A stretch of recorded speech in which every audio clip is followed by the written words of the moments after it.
Të gjitha falenderimet, lavdërimet, madhërimet i takojnë Allahut të madhëruar, atë e falenderojmë dhe vetëm prej tij ndihmë dhe falje kërkojmë. Salavatet dhe selamet qofshin mbi Muhammed Mustafa, mbi shokët, mbi familjen e tij dhe mbi të gjithë ata që e ndjekin dhe do ta ndjekin në rrugën e drejtë deri në përfundimin e kësaj bote. Vëllezër të respektuar, a ndodh që pasi ta ndërtojmë një ndërtesë, më vonë ta prishim me dorët tona? Po ndodh.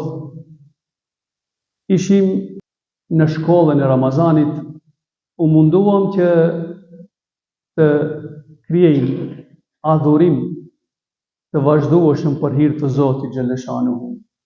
Gati se çdo natë ishim prezent në xhami, duke e falur me tekst të posaçëm edhe 20 rekate të ravive. Gati se çdo njëri prej nesh që din të lexojmë Kur'an, e bërin një hatme në Ramazan. Gojat tona ishin të lagura me përmendjen e Zotit xhaleshanuhu në Ramazan. Ndërsa kur del Ramazani, një pjesë e konsiderueshme vetëm ata që i ka mëshiruar Zoti xhaleshanuhu e harrojnë 20 rekatëshin. Intensiteti i Ramazanit duhet të dallojë nga intensitetet tjera, respektivisht nga muajt tjerë. Por nëse në Ramazan i ke kryer 20 rekate të ravi, atëherë a nuk e meriton ki Allah që 2 rekate për hir të Allahut t'i falish? Nëse në Ramazan ke kryer hatmen 600 faqe Kur'an, a nuk e meriton ki Zot që brenda vitit ta krijesh një hatme tjetër? Nëse në Ramazan kanë qenë gojat tona të lagura me përmendjen e Zotit xhaleshanuhu, a thua jashtë Ramazanit nuk e meriton Zoti xhaleshanuhu që ta përmendim ata?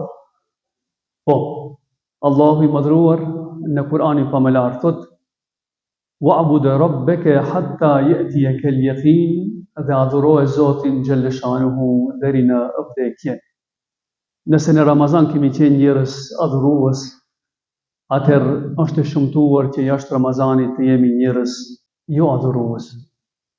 Sikur të vinte një dietar për Bishrul Hafidh dhe të na shohën në këtë gjendje që xhamiat janë të shprasta, do të thonte vetëm një fjalë: "Bi'sal qaum la ya'rifuna Allah illa fi Ramadan." Sa populli i keq që kanë të njerëz, nuk e njohin Allahun xhaleshanuhu përveç në Ramazan. Zot i këtij muaji dhe Zoti të gjithëve muajve, dhe prandaj meriton që ta adhurohet. Tregohet një tregim real për një person i cili ka humbur gjithçka pas një mëkati të vogël. Tregon një imam se ishte një i ri i cili i krinte 5 kohëshin e namazit, shpesh e vizitonte xhamin. Ishte i respektueshëm ndaj njerëzve dhe ishte respektues ndaj prindërve të vet. Të gjithë njerëzit shpresonin në këtë fëmijë.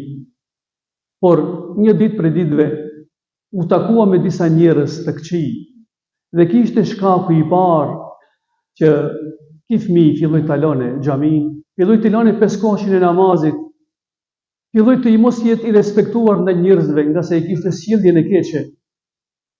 E gjitha kjo i nderuar i vëlla ndodhi për një ulje me disa të rinj në një kafene. Prandaj mëkati është i keq, por është edhe më i keq kur e hapim derën e mëkateve tjera.